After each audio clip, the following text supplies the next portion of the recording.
आज बहुत दिनों के बाद मीडिया से बातचीत की और कहा कि उनके पिता ने बिहार के लिए अच्छा काम किया है। निशांत ने जनता से सीएम नीतीश को जिताने की अपील की।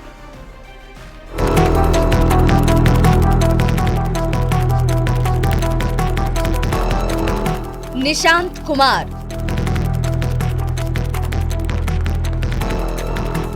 निशांत बिहार के सबसे कामयाब राजनीतिज्ञ और सबसे ज्यादा दिनों तक मुख्यमंत्री का पद संभालने वाले नीतीश कुमार के बेटे हैं। लेकिन बिहार के सबसे प्रभावी नेता के बेटे निशांत कभी राजनीति पर बात नहीं करते। अच्छा, देखिए, पहली बार साल में मीडिया से रूबरू हुआ हूँ, तो बिहार वासियों को नव वर्ष की बहुत बहुत शुभकामना देता हूँ। देशवासियों को भी बहुत बहुत शुभकामना देता हूँ। राजनीति पर हमेशा शांत रहने वाले निशांत ने शायद पहली बार सार्वजनिक तौर पर अपने पिता के लिए तारीफ के शब्द कहे। बख्तियारपुर में हुई राजकीय सम्मान समारोह में शामिल होने गए निशांत ने कहा कि उनके पिता ने अच्छा काम किया है, इसका इन्हें इनाम मिलना चाहिए। चुनाव भी हो सकेगा तो पिताजी को, उनकी पार्टी को आप सब जनता वोट करें, फिर से लाएं, अच्छा काम करें। क्या निशांत भी आएंगे पॉलिटिक्स में? निशांत कुमार के बयान पर बीजेपी और जेडीयू के नेताओं ने समर्थन किया है।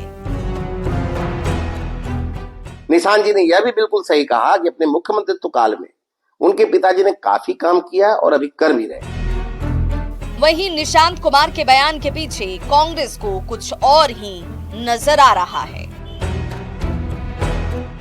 हमें ये लगता है कि बेटा को प्रोजेक्ट करने का एक नया तरीका जेडीयू ने अपनाया है कि बेटा पिता को प्रोजेक्ट करे या पिता पुत्र को प्रोजेक्ट करे। आज जबकि क्षेत्रीय पार्टियों पर परिवारवाद हावी है, ऐसे दौर में भी सीएम नीतीश कुमार के बेटे का राजनीति से दूर रहना अपने आप में बड़ी बात है।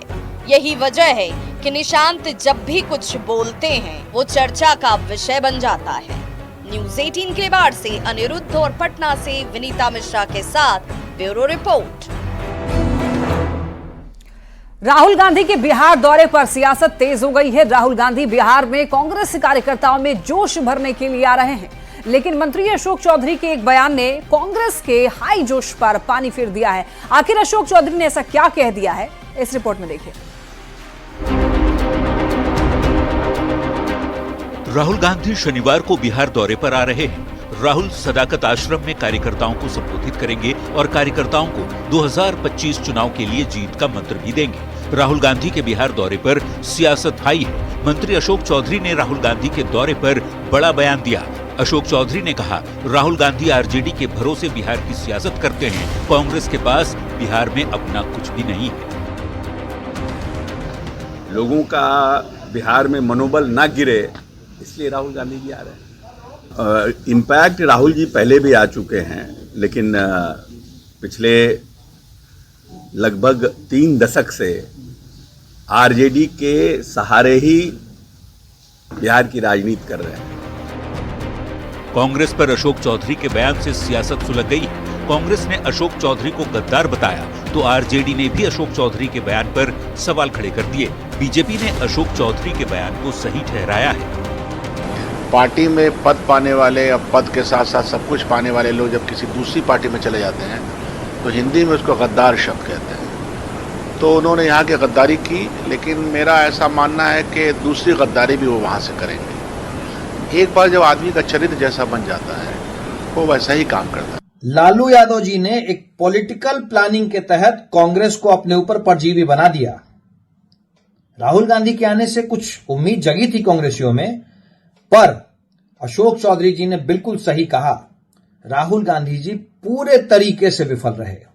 जिस मुख्यमंत्री ने आपको जगह दी, उनके साथ अपने मंत्रिमंडल में आपको मंत्री बनाया, उनके साथ रहकर धोखा देने की आदत आप में है, आपके जहन में है, आपका फितरत है, साथ रहकर उनको काटने की। नहीं तो लोकसभा चुनाव में है तो जनता दल यू में और बच्चों को लड़ाते हैं किसी और पार्टी से।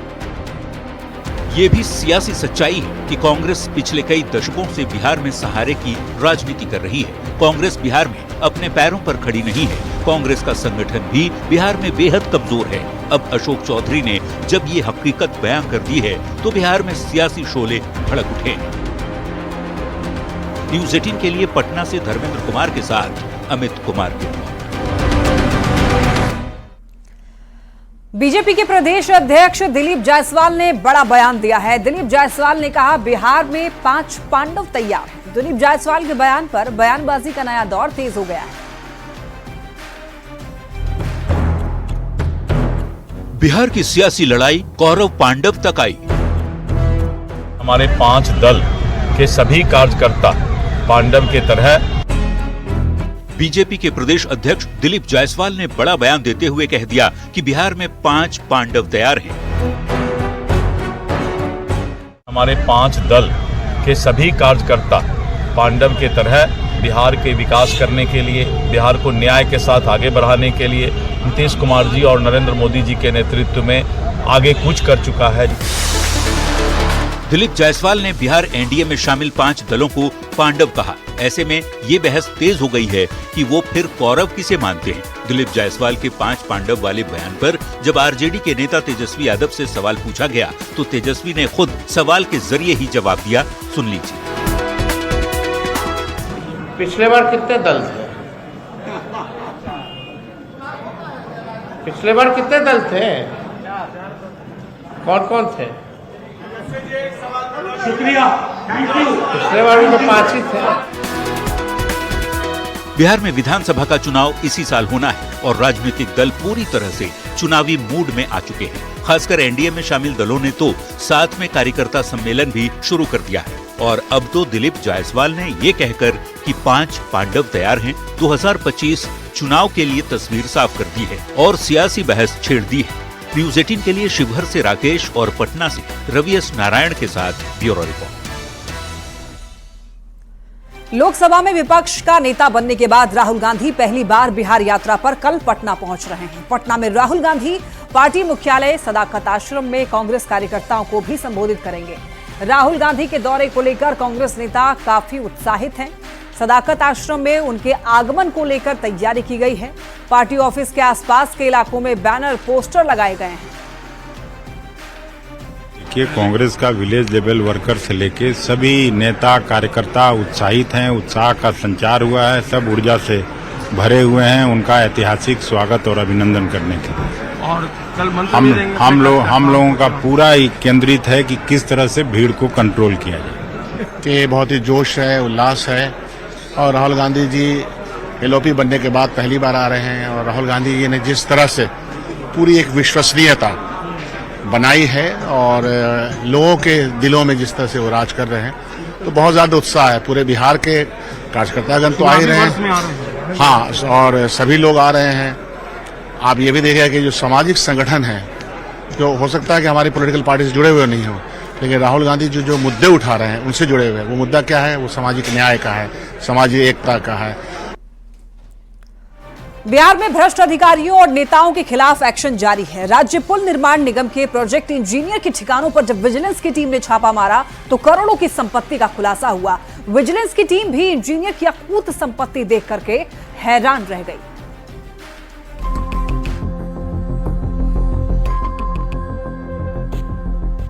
बिहार में भ्रष्ट अधिकारियों और नेताओं के खिलाफ एक्शन जारी है। विजिलेंस की कार्रवाई से भ्रष्टाचारियों में हड़कंप मचा है। ये तस्वीरें हैं बिहार राज्य पुल निर्माण निगम के प्रोजेक्ट इंजीनियर के ठिकानों की, जहां बिहार विजिलेंस की टीम ने जब छापेमारी की तो अकूत संपत्ति देख हैरान रह गई।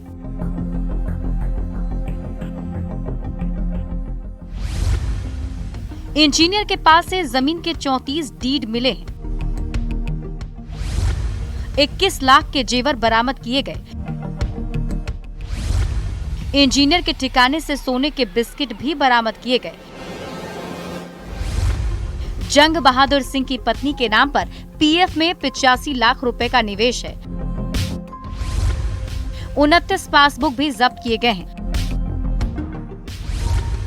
विजिलेंस की टीम ने 2 लाख से ज्यादा कैश भी बरामद किया है। बॉन्ड और दूसरे निवेश के भी कागजात जब्त किए गए हैं। आय से अधिक संपत्ति के मामले में प्रोजेक्ट इंजीनियर पर केस दर्ज किया गया है। बिहार में भ्रष्टाचार के बल पर धन कुबेर बने भ्रष्ट अफसरों के खिलाफ निगरानी अन्वेषण ब्यूरो की कार्रवाई लगातार जारी है।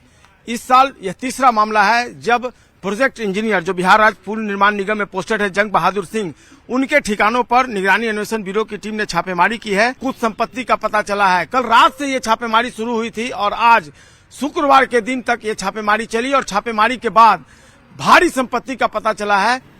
ब्यूरो को सूचना प्राप्त हुई थी कि जंग बहादुर सिंह के द्वारा अपने एवं अपने परिजनों के नाम से अवैध रूप से करोड़ों रुपए की संपत्ति अर्जित की गई है। इस सर्च वारंट प्राप्त किया और कल अपराह्न से आज पूर्वाह्न तक लगातार इनके 4 ठिकानों पर हम लोगों ने छापेमारी किया। विजिलेंस की टीम ने जंग बहादुर सिंह के 4 ठिकानों पर छापेमारी की है। इंजीनियर पर आरोप है कि अपने और परिवार के सदस्यों के नाम से पटना और बक्सर शहर में करोड़ों की फ्लैट के साथ जमीन खरीदी है। प्रोजेक्ट इंजीनियर जंग बहादुर सिंह 31 जनवरी को रिटायर कर रहे हैं। इंजीनियर के घर अकूत संपत्ति मिलने के बाद कई सवाल उठ रहे हैं। आखिर एक प्रोजेक्ट इंजीनियर ने कैसे इतनी संपत्ति हासिल कर ली, सबसे बड़ा सवाल है। न्यूज़ 18 के लिए पटना से संवाददाता संजय कुमार की रिपोर्ट। बिहार के छपरा में युवती के साथ 4 युवकों द्वारा गैंगरेप किए जाने का सनसनीखेज मामला सामने आया है। युवती ने यह बताया कि इंस्टाग्राम पर दोस्ती के बाद एक युवक ने उसे मिलने के लिए बुलाया था, जिसके बाद गैंगरेप की वारदात को अंजाम दिया गया। छपरा में दिल दहला देने वाली घटना। सोशल मीडिया की दोस्ती से बचकर रहिए, सावधान, कहीं कोई आपको भी तो नहीं फंसा रहा। बिहार के छपरा में एक ऐसी घटना हुई जिसे सुनकर आपकी रूह कांप जाएगी, आपके रोंगटे खड़े हो जाएंगे। अगर आपको भी सोशल मीडिया की लत है तो सावधान हो जाइए। अगर आप भी सोशल मीडिया पर दोस्ती करते हैं तो ये खबर आपके लिए है। छपरा शहर के भगवान बाजार थाना क्षेत्र के ब्रह्मपुर में एक युवती के साथ 4 युवकों ने गैंगरेप किया। इस घटना के बाद इलाके में सनसनी मच गई। दोस्ती और फिर गैंगरेप ने सभी को झकझोर कर रख दिया है। युवती ने बताया कि सोशल मीडिया से जान पहचान हुई। दोस्ती के बाद एक युवक ने उसे मिलने के लिए बुलाया, जिसके बाद 4 युवकों ने मिलकर गैंगरेप की घटना को अंजाम दिया। कल ही दिनांक 16/1/2025 को भगवान बाजार थाना में एक पीड़िता आवेदन दी कि उसके साथ 4 लोगों ने मिलकर गैंगरेप किया है। भगवान बाजार थाना अध्यक्ष द्वारा त्वरित कार्रवाई करते हुए FIR दर्ज की गई और तुरंत जिस भी लड़कों का नाम दिया गया था उनके घरों पर छापेमारी की गई, जिसमें एक लड़के की गिरफ्तारी भी हुई है। युवती खुद थाने पहुंची और अपनी आप बीती सुनाई, जिसके आधार पर एक आरोपी को गिरफ्तार किया गया है, जबकि 3 आरोपियों की तलाश जारी है, जिसके लिए जांच टीम का गठन किया गया है। पुलिस प्रशासन की तरफ से यही सभी आजकल के नवयुवकों, लड़के लड़कियों को सभी को संदेश है कि आप लोग सोशल मीडिया के माध्यम से जुड़ रहे हैं, बट इस तरह का पर्सनल डिटेल्स कहाँ हैं, पता, नाम, नंबर वगैरह शेयर नहीं करना चाहिए। इससे है कि वो पीछे पड़ के फिर कुछ गलत काम को अंजाम दे देते हैं। सोशल मीडिया से हुई पहचान किस कदर आपकी जिंदगी पर भारी पड़ सकती है, इस घटना को देखकर सबक लेने की जरूरत है, नहीं तो आप भी किसी के नापाक मंसूबे का शिकार हो सकते हैं। छपरा गैंगरेप के 3 आरोपी अभी भी फरार है, जिनकी गिरफ्तारी के लिए पुलिस ने स्पेशल टीम का गठन कर दिया है। लेकिन इस घटना ने कई सवाल खड़े कर दिए हैं। सबसे बड़ा सवाल है लड़कियों की सुरक्षा को लेकर कि जो लड़कियां पढ़ने जा रही है उनके साथ अगर 20 शहर में ऐसी घटना होती है तो उनकी सुरक्षा का क्या होगा। इस मामले को लेकर एसपी ने साफ तौर पर कहा है कि सोशल मीडिया के जरिए हाल के दिनों में अपराध की घटनाएं बढ़ी है और लोगों को भी सचेत रहने की ज़रूरत है, क्योंकि सोशल मीडिया के जरिए बनने वाला हर दोस्त आपका अपना दोस्त नहीं होता। हो सकता है कि सोशल मीडिया के जरिए आपको ट्रैप किया जाए और आप किसी अपराध के दलदल में फंस जाए। संतोष गुप्ता, न्यूज़ 18, छपरा। पटना से एक बड़ी खबर, कोर्ट कर्मचारियों की हड़ताल खत्म हुई। हाईकोर्ट के हस्ताक्षर के बाद में हड़ताल खत्म किया गया। 3rd और 4th ग्रेड के कर्मचारी हड़ताल पर थे। गुरुवार और शुक्रवार को 2 दिनों की हड़ताल रही। बता दें आपको, वेतन की असमानता को दूर करने और प्रमोशन की मांग को लेकर राज्य की 111 कोर्ट में काम करने वाले 3rd और 4th ग्रेड के करीब 11,000 कर्मी हड़ताल पर थे। इसी के साथ इस बुलेटिन में इतना ही। तमाम खबरों के लिए आप देखते रहिए News 18।